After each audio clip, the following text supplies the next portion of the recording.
Bom dia, Ibabe. Bom dia, Ibabe. Vou lançar uma campanha aqui. Faz a Ibabe acontecer, faz o Pix. Seria... Muito bem, bom dia para todo mundo. A graça e a paz de Jesus para vocês. Estamos contando as histórias da Bíblia que tocam a nossa história. E hoje vamos ao livro dos Juízes. Se houvesse uma indicação, como nos programas de televisão, nos filmes e séries de streaming, a indicação ou a classificação seria Juízes, proibido para maiores ou para menores. Juízes, proibido para menores. Então, tire as crianças da sala, hein? Tire as crianças da sala, porque esse livro de Juízes é um livro ensanguentado.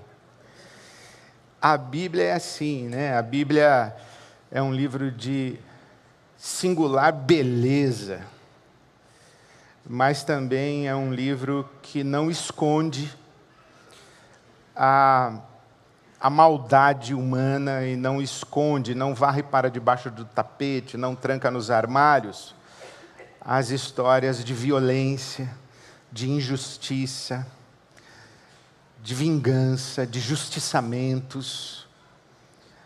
E Deus, na Bíblia Sagrada, ele tem manifestações, ou ele é retratado, narrado, de maneira não somente singela, amorosa, bondosa, mas às vezes Deus é retratado de uma forma muito cruel.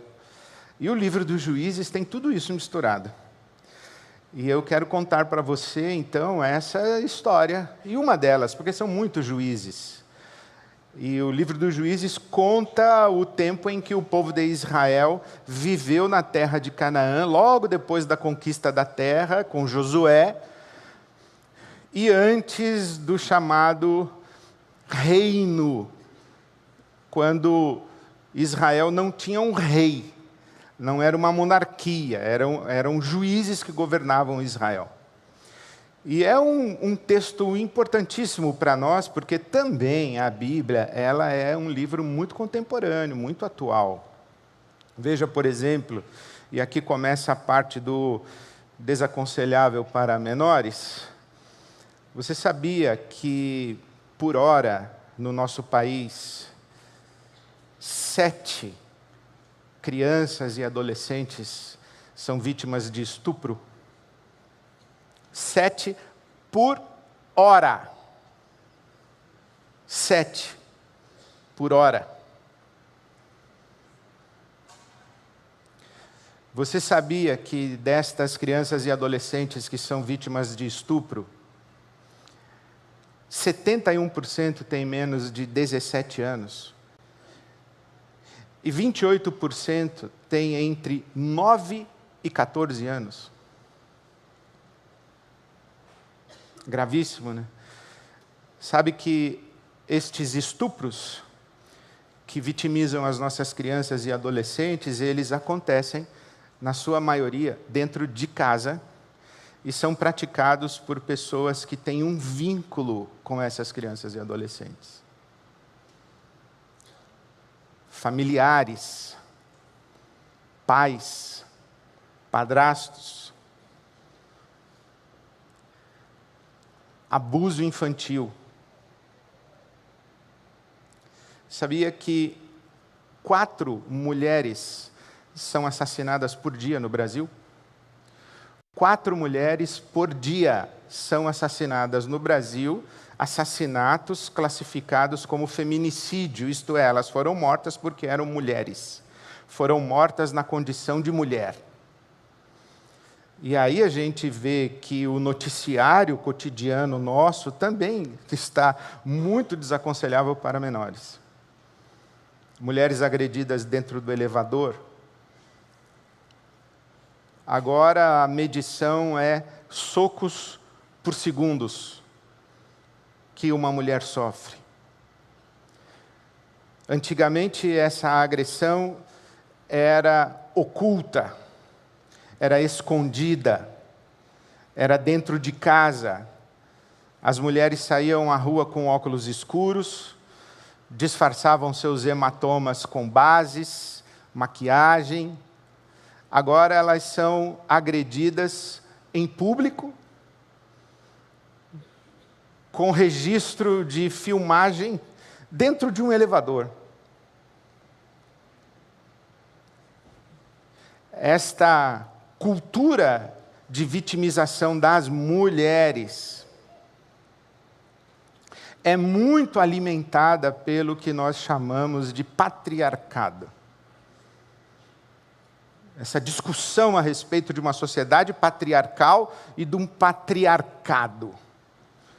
A autora feminista, ativista, Bell Hooks, define patriarcado como um sistema político-social que considera o homem, o ser humano masculino, o homem, o masculino, como um ser superior a todos os outros seres criados. E por ser o masculino superior, isto é, considerado superior, está implícito que este ser superior tem o direito de dominar e governar todos os outros seres mais fracos, principalmente as mulheres, e que tem o direito de impor este domínio e este governo, inclusive com o uso da força e da violência, não apenas física, mas a violência econômica, a violência psicológica, a violência patrimonial, a violência no sentido de agressão à reputação pública. Então, essa cultura, né, do homem, o masculino, ser superior à mulher. Aí vem, nós estamos no século 21, em 2025, e o secretário de Defesa dos Estados Unidos, essa semana, divulga um vídeo de pastores evangélicos dizendo que as mulheres não deveriam ter o direito de votar.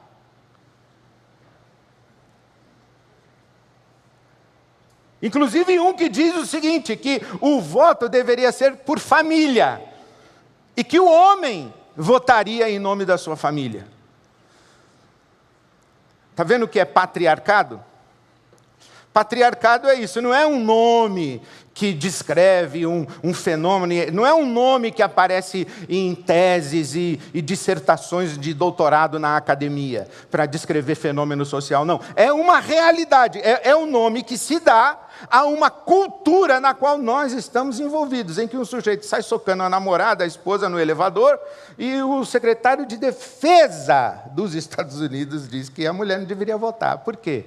Porque o homem é superior à mulher, e ele tem direito de governar e dominar. E é incrível que muito disso é defendido com a Bíblia na mão.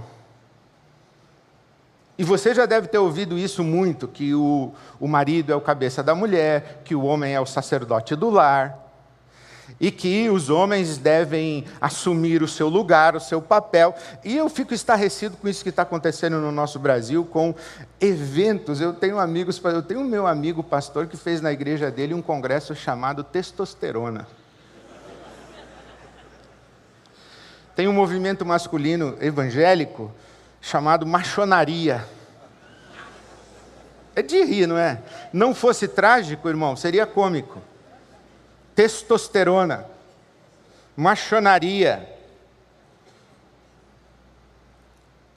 homens militarizados subindo montanha em busca de sua masculinidade perdida e de sua autoridade como homens perdida. Uniformizados, informação. Isso aí é patriarcado.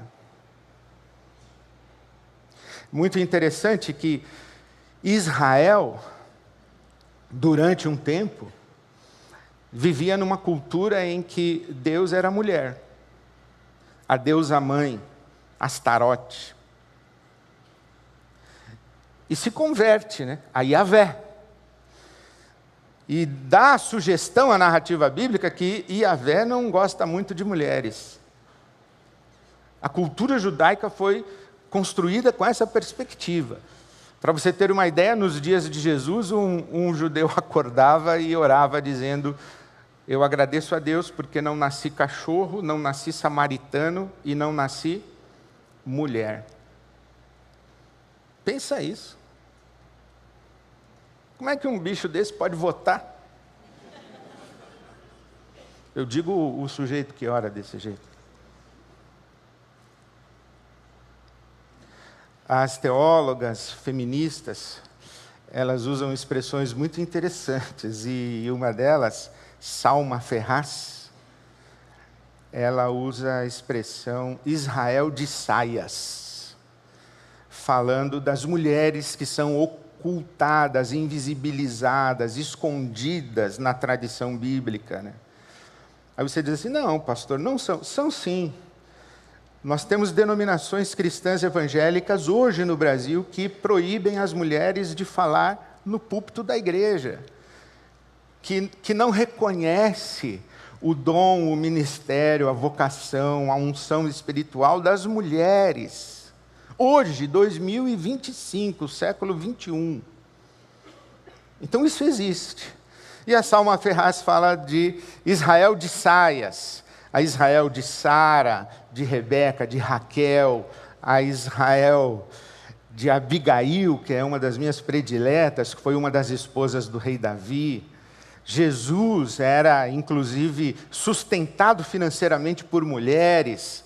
Maria Madalena foi considerada apóstola dos apóstolos, porque ela, como mulher, foi a primeira testemunha da ressurreição e foi comissionada pelo Cristo ressurreto a anunciar a ressurreição aos apóstolos. Foi uma mulher que foi usada, mas foi invisibilizada, inclusive passa para a tradição da igreja como se fosse uma meretriz, uma prostituta, tentando essa tradição desconstruir a biografia de Maria Madalena.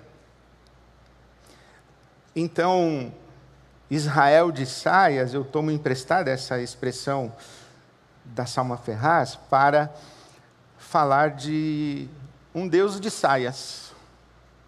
Deus também veste saia. E aqui no livro dos Juízes, Deus veste saia na biografia de uma mulher chamada Débora. A única mulher registrada no livro dos Juízes como uma governadora de Israel. Eu estou no capítulo 5 do livro de Juízes, mais precisamente no capítulo 4, porque o capítulo 5 é o Cântico de Débora. Olha, veja que para que exista numa cultura masculina patriarcal em Israel, uma mulher governadora, isso já é extraordinário. Para que ela seja incluída na narrativa, isso também é extraordinário, Débora. Então, no capítulo 4 do livro dos Juízes, disse que depois da morte do juiz Eude, mais uma vez os israelitas fizeram o que o Senhor reprova. Assim o Senhor os entregou nas mãos de Jabim, rei de Canaã, que reinava em Azor. O comandante do seu exército era Sísera, que habitava em Haroset-Ragoim. Os israelitas clamaram ao Senhor porque Jabim, que tinha 900 carros de ferro, os havia oprimido cruelmente durante 20 anos. Débora, uma profetisa, mulher de Lapidote, liderava Israel naquela época. Olha que interessante. Débora, mulher de Lapidote. Quem é Lapidote? É o marido da Débora. Bom, há controvérsias. Porque Lapidote quer dizer tocha. Lapidote quer dizer chama. Então, a tradução para nós sugere que Lapidote era o marido da Débora.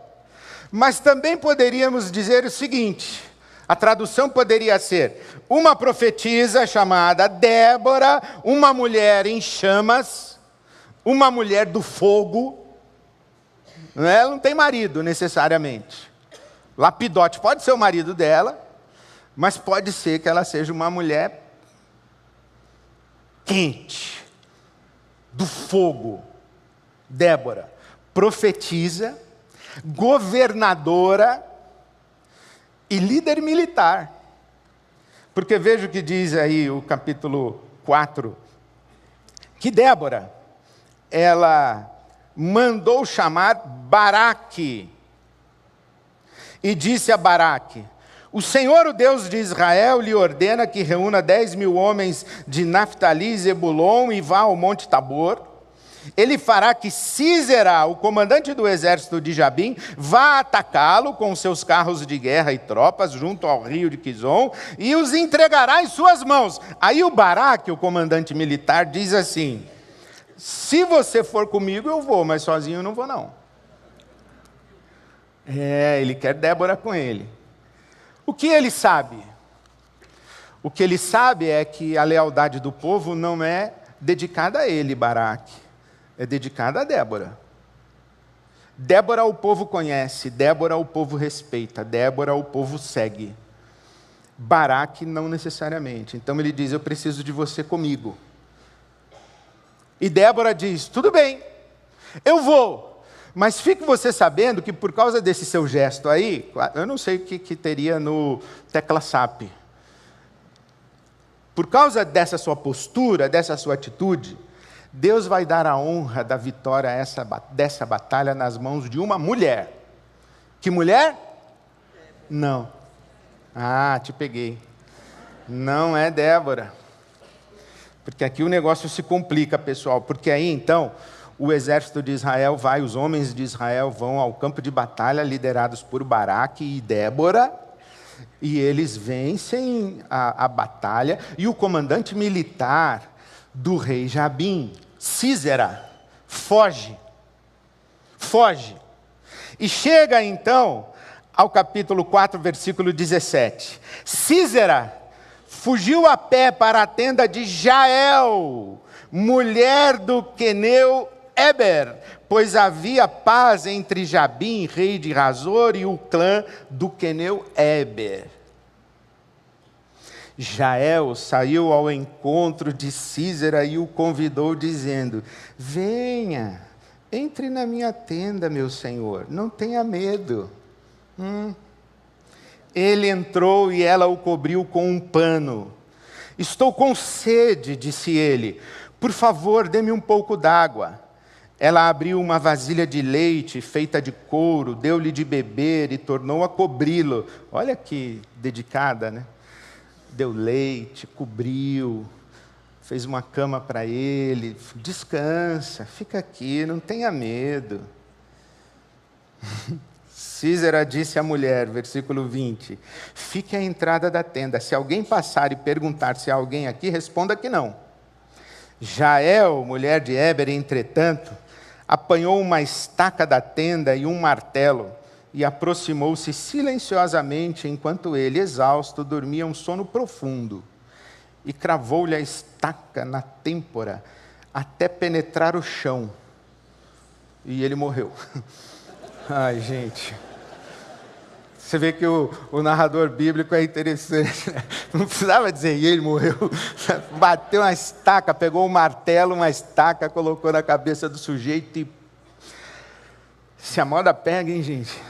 Meu Deus, se esses estupradores, se estes homens violentos, esse sujeito bombado, testosteronizado artificialmente, encara um soninho profundo depois de um chocolate quente, hein? E a mulherada com hematoma, mete estaca na cabeça deles todos. Pois é, isso é Bíblia, né? Tem gente que acha que isso aqui é legal, que solta um bem feito, dá um sorrisinho de canto de boca, né? Bem feito. Nada mais justo. Fez-se justiça. Tem gente que acha que existe uma violência justificada em nome de Deus. Chama isso de direito de defesa. Sai dando tiro no meio da rua, no trânsito. Mata gari. Está entendendo como é que funciona? Eu tenho o direito de matar. Eu sou Jael. Eu faço isso para fazer justiça. Há uma grande diferença entre justiça e justiçamento. Primeiro, porque nós somos um Estado democrático de direito. Seguindo a lógica das Escrituras, conforme Romanos capítulo 13, o apóstolo Paulo nos diz que o Estado, a autoridade, tem nas mãos a espada e tem a responsabilidade e o direito, por ordenamento divino, de coibir o mal e promover o bem. Mas é o Estado. O Estado não pode ser bandido igual bandido. E o cidadão não pode tomar nas mãos a espada que é do Estado para fazer justiça com suas próprias mãos. Justiça feita com as próprias mãos chama-se justiçamento, chama-se vingança. E nós não podemos permitir que a nossa sociedade vire um faroeste. Daqui a pouco vão querer eleger John Wayne governador de São Paulo. Billy the Kid. A gente tem que tomar cuidado e atenção com isso, mas não apenas porque nós estamos num Estado democrático de direito, mas porque nós somos cristãos, né? Nós somos seguidores de Jesus. E há muita coisa que está na Bíblia, mas não está em Jesus. Pare para pensar um segundo sobre o que Jesus diria a respeito da atitude de Jael. Imagine Jael dizendo: Jesus, eu sei que o Senhor está comigo, vamos lá. Fortaleça as minhas mãos, Senhor, que eu vou meter uma estaca na cabeça desse Císera. E Jesus dizendo: isso, vamos lá, vamos junto, estou contigo, estamos juntos. Você acha que Jesus iria por esse caminho? Será que Jesus justificaria essa violência? Essa violência é a violência do olho por olho, dente por dente, ou até mais. Não é só a lei de Talião. É Lameque. Um mata 7, o outro mata 70 vezes 7. É justiçamento com violência escalada. E isso não foi o modelo de sociedade, de mundo que Jesus nos ensinou. Mas o livro dos Juízes conta essas histórias. E conta histórias num tempo. A Bíblia tem que ser lida e compreendida, localizada no tempo. E olha o tempo dessas histórias. Eu estou ainda em Juízes e leio agora o capítulo 2. Olha o tempo dessas histórias. Versículo 6 do capítulo 2 de Juízes. Depois que Josué despediu os israelitas, eles saíram para ocupar a terra, cada um a sua herança. O povo prestou culto ao Senhor durante toda a vida de Josué e dos líderes que sobreviveram a Josué e que tinham visto todos os grandes feitos do Senhor em favor de Israel. Então, nos dias de Josué, o povo serviu a Yahvé, serviu a Deus. Josué, filho de Num, versículo 8, servo do Senhor, morreu com a idade de 110 anos. Foi sepultado na terra da sua herança, em Timate-Heres, nos montes de Efraim, ao norte do Monte Gaás. Depois que toda aquela geração, a geração que sobreviveu a Josué, depois que toda aquela geração foi reunida a seus antepassados, surgiu uma nova geração que não conhecia o Senhor e o que ele havia feito a Israel. Então os israelitas fizeram o que o Senhor reprovava e prestaram culto aos Baalins, aos ídolos. Abandonaram Yahvé, o seu Deus, o Deus dos seus antepassados, que os havia tirado do Egito. Seguiram e adoraram vários deuses dos povos ao seu redor, provocando a ira de Yahvé. Abandonaram o Senhor e prestaram culto a Baal, a Astarote. A ira do Senhor se acendeu contra Israel e ele os entregou nas mãos de invasores que os saquearam. Ele os entregou aos inimigos ao seu redor, aos quais já não conseguiam resistir. Sempre que os israelitas saíam para a batalha, a mão do Senhor era contra eles, os israelitas, para derrotá-los, conforme lhes havia advertido e jurado. Grande angústia os dominava. Então o Senhor levantou juízes que os libertaram das mãos daqueles que os atacavam. Mesmo assim, eles não quiseram ouvir os juízes, antes se prostituíram a favor de outros deuses e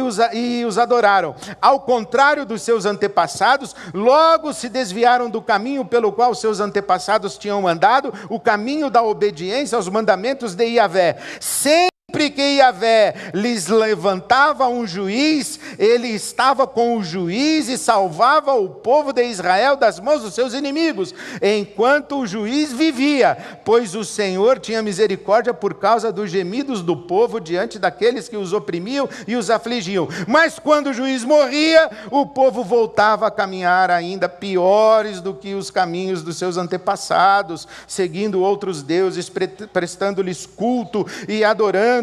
Recusavam-se a abandonar suas práticas e o seu caminho obstinado.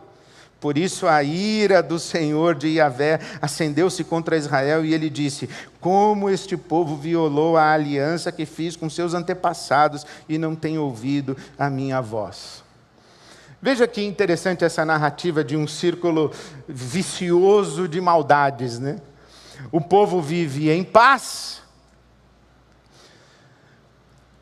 e na paz entrega-se aos ídolos, serve aos Baalins, e Deus então entrega ao povo a disciplina e permite que o povo seja dominado pelos povos cananeus. O povo se torna um povo escravizado, clama a Deus e Deus levanta um juiz, levanta uma Débora, e liberta o povo. Aí o povo entra em paz. Veja o capítulo 5 de Juízes, o versículo de número 31. Depois de Débora e Jael, depois que Jael meteu-lhe aquela estaca na cabeça de Sísera, a terra teve paz durante 40 anos.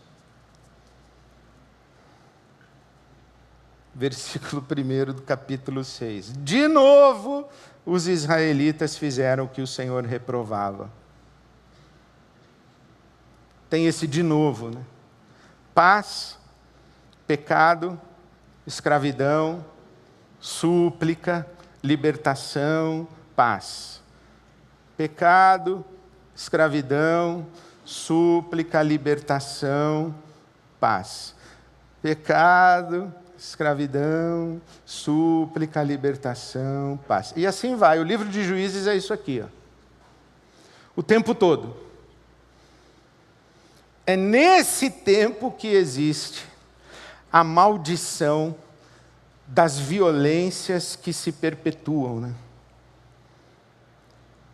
Mas o que é a Bíblia Sagrada, senão uma promessa de um outro tempo, um outro mundo, um outro jeito de ser sociedade e um outro jeito de nos relacionarmos com Deus?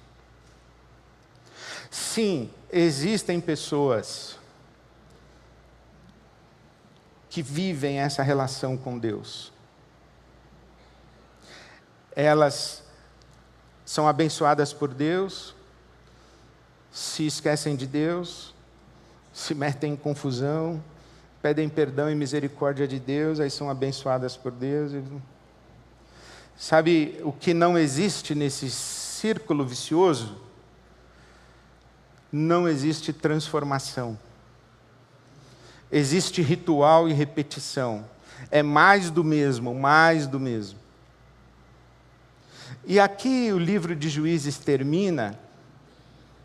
Veja como termina o capítulo 21 de Juízes. versículo 25. Naqueles dias não havia rei em Israel, e cada um fazia o que parecia certo aos seus próprios olhos. Naqueles dias não havia rei em Israel. Cada um fazia o que parecia certo aos seus próprios olhos.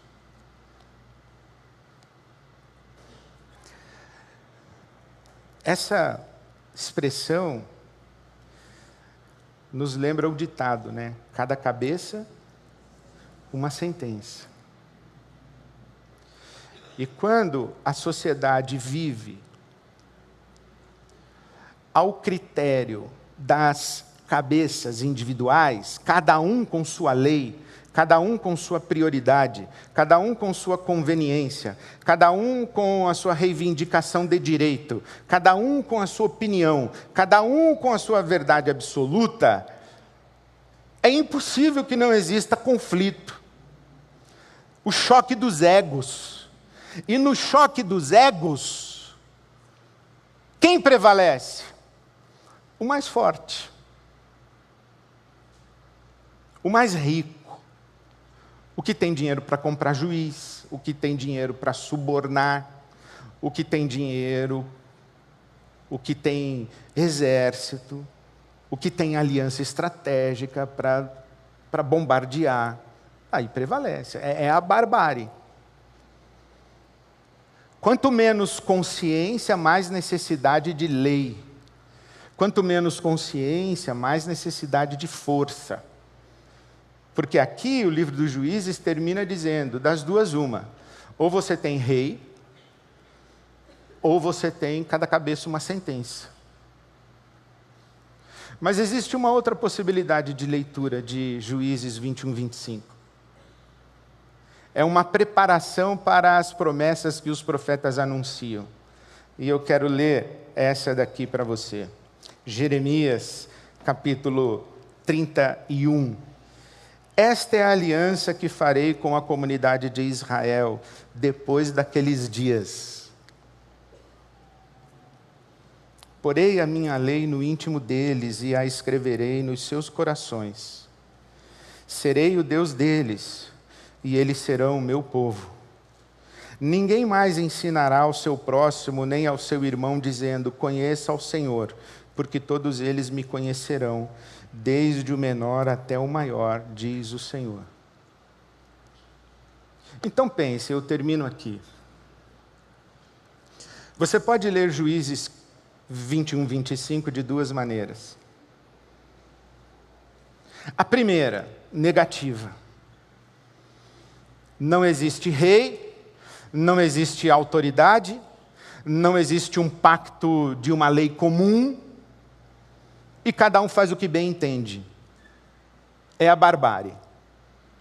É a lei do mais forte, é a sociedade darwinista, é o bang-bang generalizado. Ok? Agora você pode ler Juízes 21, 25 de maneira positiva. Corações de pedra transformados em corações de carne, o Espírito de Deus derramado sobre toda a carne, e todos aqueles que estão sob o Espírito Santo de Deus conhecem o Senhor, e ninguém precisa ficar tutelando o seu irmão, porque cada um, guiado na sua consciência pelo Espírito Santo, faz o que é certo aos seus próprios olhos. Mas não são os próprios olhos independentes da autoridade de Deus. Cada um faz o que é certo porque é cheio do Espírito Santo. Não vive uma espiritualidade tutelada. Não vive uma espiritualidade de autoridade de cima para baixo, hierarquizada. Quer ver como isso funciona? Agora eu estou terminando mesmo, é verdade, tá? Para você ver, estava marcadinho na minha Bíblia, o último versículo que eu vou ler, tá? Primeira carta de João, capítulo 2.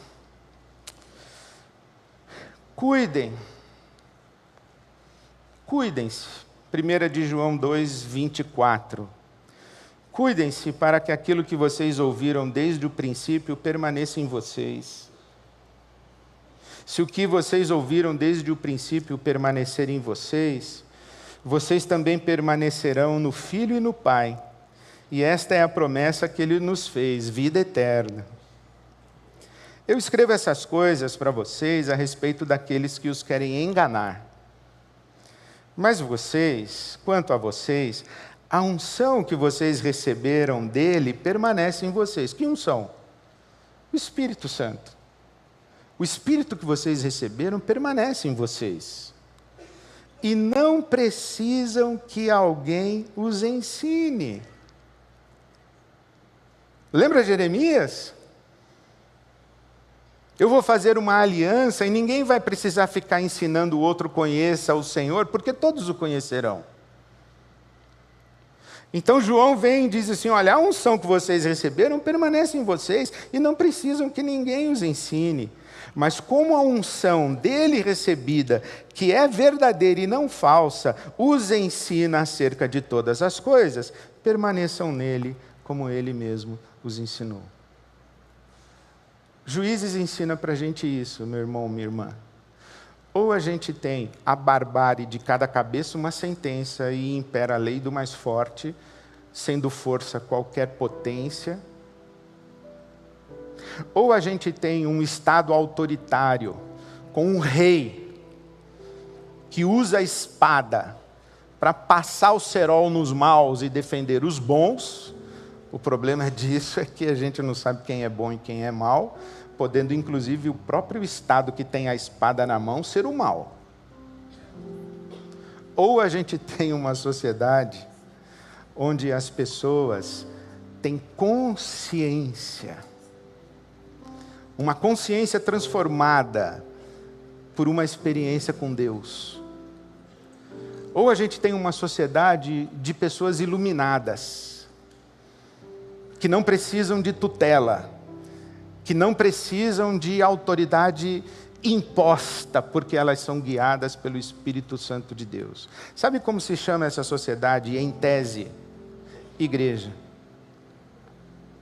E você percebe como você está fora da unção, você está em rebeldia, você está fora da minha cobertura espiritual, como isso fere a palavra de Deus, porque o projeto de Deus desde sempre foi transformar você de dentro para fora, dar a você um novo coração, fazer você nascer de novo do Espírito Santo, para que sob essa unção você conheça o Senhor sem intermediários exceto Jesus Cristo, e que você viva segundo a sua consciência guiada pelo Espírito Santo de Deus,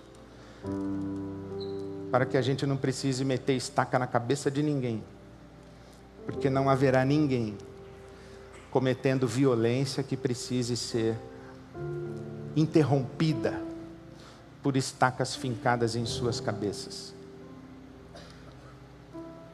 Guiados pela nossa consciência, controlada pelo Espírito Santo. É assim que a gente vive. Ou a gente vive a barbárie, o autoritarismo e a violência que se repete, se propaga e se perpetua. Eu oro a Deus que a sua casa seja uma casa cheia do Espírito Santo. Eu oro a Deus que as nossas comunidades sejam comunidades cheias do Espírito Santo, compostas por homens e mulheres de coração de carne, ungidos, cristados, Cristados, ungidos pelo Espírito Santo, consciências crísticas, que vivem em paz e propagam a paz. Amém.